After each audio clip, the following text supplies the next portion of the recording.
Imagine a world where each individual is gifted a unique power, and a boy born into this world with no control over his gift. A power that brings misfortune to everyone around him, friend or foe, making him an outcast into the tribe he was born into. And upon growing up, the tribe sends him away, whether because they couldn't take his presence anymore, or because they thought he might actually be of use to the tribe in some shape or form. Regardless, the boy still feels rejected as he's sent away. But, being sent away, he finds hope and happiness. He meets friends, and even falls in love, and going so far as to even be recognized by the headmaster of the institute he's sent to.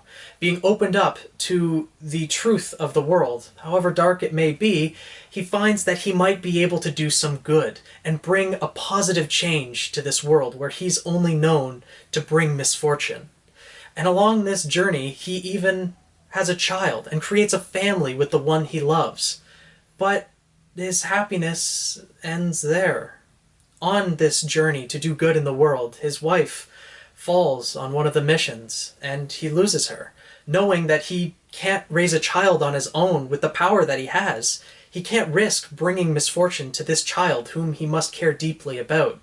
So he gives her and entrusts her to his best friend, being unable to tell her the truth and be by her side to share in her happiness and her joys. He can only watch from afar, his own internal struggle being put aside for the good of the world. He decides to devote himself to doing good and trying to change the world that his daughter is growing up in, so that she won't have to know the truth, so that she won't have to suffer through the same things that he suffered in. But eventually, she's drawn into it as well. And after being drawn into it, he learns that the person whom he trusted, whom he gave up his family, and whom the love of his life gave his life for, he finds that this person has been lying to him. That the purpose he's been striving for, to defeat the great evil that resides in the world, can't be defeated. That everything he has known is now falling apart. He's given up so much for nothing. And this is the despair that I feel Qrow is going through. This is why, at the point when he finds the truth, when he learns that Ozpin has been lying to him about Salem, he snaps. He's lost. He doesn't know where to go. He doesn't know who to trust. And he's going to fall deeper and deeper into despair. In the opening of the series, we see him being dragged backwards by the grim arms, and he's not fighting it. He's just letting it take him. The despair that Qrow is feeling must be unimaginable. There's been a theory out there that Qrow is RWBY's father for a long time, considering that Qrow and RWBY get along so well. RWBY doesn't really have any resemblance to Tai at all, and she resembles Qrow quite well. They have similar personalities. She takes after Qrow quite well. And Qrow, being the way he is, I'm sure he wasn't an alcoholic when he was at Beacon, but only turned to that after he lost the love of his life, Summer Rose, which would make so much sense. And Tai only saying that, yes, he was in love with Summer Rose as well, using that as a cover-up so that Qrow can go off and be the hero and do some good in the world, because Tai's staying back to take care of his own daughter, as well as his niece, being RWBY, considering Tai would only be related to her through Raven, because Raven is Qrow's sister. That's my theory, at least, and I initially wasn't going to make a video based on this, but with what happened in the most recent episodes and the despair that Qrow must be feeling, I feel it's a good tie-in to this. That Qrow gave up having a daughter and gave up RWBY when she was just a baby so that he could follow Ozpin and try to go defeat Salem, something that he and Summer were both fighting towards. And now finding out that Salem can't be defeated, I can't imagine what that's going to do to him.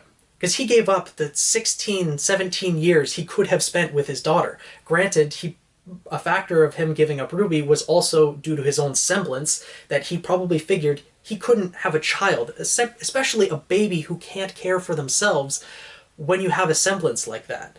And In the opening, it says you need to trust in the power you have when Qrow's being pulled backwards by the grim hands into the darkness. Qrow has never trusted the power he has. He's always hated his semblance.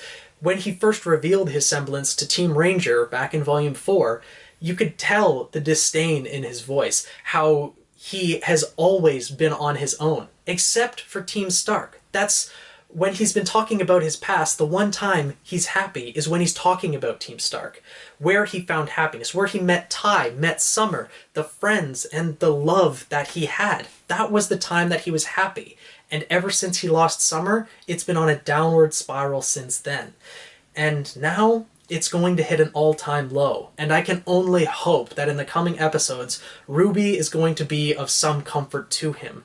That maybe he'll be able to disclose to RWBY that he is actually her father. Yes, Ty is not going to lose his place in RWBY's heart at all because he raised her as a loving father, but Qrow needs this connection. He needs some support because the one person he had left to rely on for support, Ozpin, he now doesn't trust. Yes, a lot of this is gut reactions, and you can understand kind of what Ozpin went through and why he lied about a lot of the things he did lie about, but he could have been more truthful with Qrow, especially considering Qrow devoted so much of his life and sacrificed so much to this entire purpose. And yes, this is mostly my belief and what I think, but it fits so well with everything. Qrow's alcoholism, Qrow's attachment to RWBY, him always being there to protect her. When there was that story back in Volume 2, Volume 3, when Yang went after her mother and took RWBY as a baby in a wagon, Qrow was there.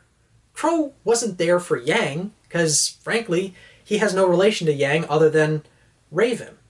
But he was there in person, not to protect Yang, but to protect RWBY, his daughter. And I'm sure when RWBY was a baby, he was there all the time. Transformed as a Qrow, obviously, so as not to stand out, and being able to keep his distance so that his misfortune wouldn't affect her in a negative way. And when she grew up, he was able to be a teacher and actually gain some interaction with her at, Signal Academy? He was able to train her and pass on some of his knowledge and actually act like a family member, be able to bond with her.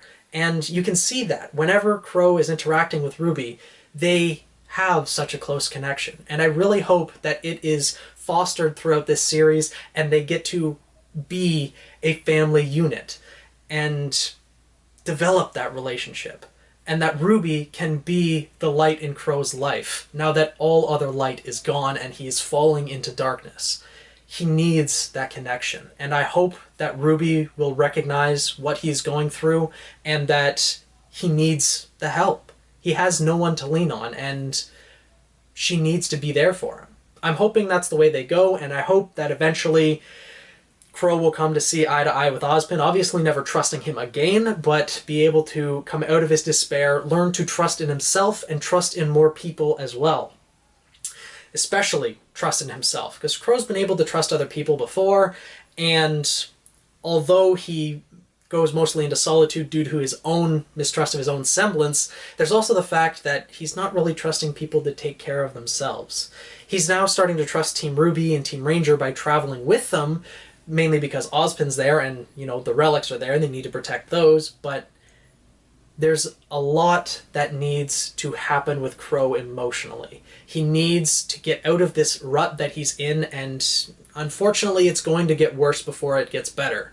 He is not in a good place, and he needs everything to get better.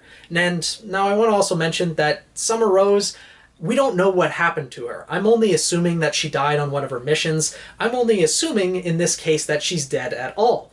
I'm hoping that in some way, shape, or form, she's alive. Maybe related to something to do with the silver eyes of the maidens. Maybe that she had to put herself into a method of stasis, similar to what RWBY did to the Dragon Grim, to take out a horde of enemies. Maybe Summer ended up sacrificing herself for Qrow, and that's what started his alcoholism. But his alcoholism had to come from somewhere. His despair had to come from somewhere, especially considering he was so happy with Team Stark. When Team Stark fell apart, his alcoholism started. And my guess Summer Rose was that trigger. When he lost her, he started to lose everything else, and his life started to crumble around him.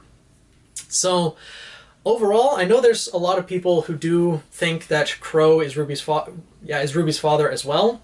So I've always been on that boat. The second Qrow was introduced and I saw RWBY and Qrow interacting, I always thought that was the case. So let me know what you guys think about this little added caveat and added story to the reason behind Qrow's drinking, that Qrow is RWBY's father and the despair that he is going to feel. And again, he's one of my favorite characters, and I really hope he doesn't die in this volume. If Summer Rose is dead, I wouldn't be surprised if eventually they have him pass on at some point in the series so that he can go rejoin her in the afterlife, which we now know does exist in the world of RWBY, considering Ozma's soul was brought back, and also the God of Light brought Ozma to the in-between world. The afterlife exists. If Summer Rose is dead, her soul is likely there, and Qrow can go and meet her and be happy and watch over his daughter RWBY from the afterlife. So let me know what you guys think. If there's anything you guys would like to add to this theory, by all means. I'm looking forward to hear what you guys have. And yeah, it's just a quick little video about Qrow, his despair, and his relation to RWBY, and that RWBY will or needs to become the light of Qrow's life yet again, otherwise he will end up in not a good place and probably end up dying in some way, shape, or form. So let me know what you guys think. A bit of a more depressing video, but hey, it's a video on Qrow, so that's always welcome. But I'll see you guys in the next video. Make sure to subscribe if you haven't, and yeah, I'll see you in the next one.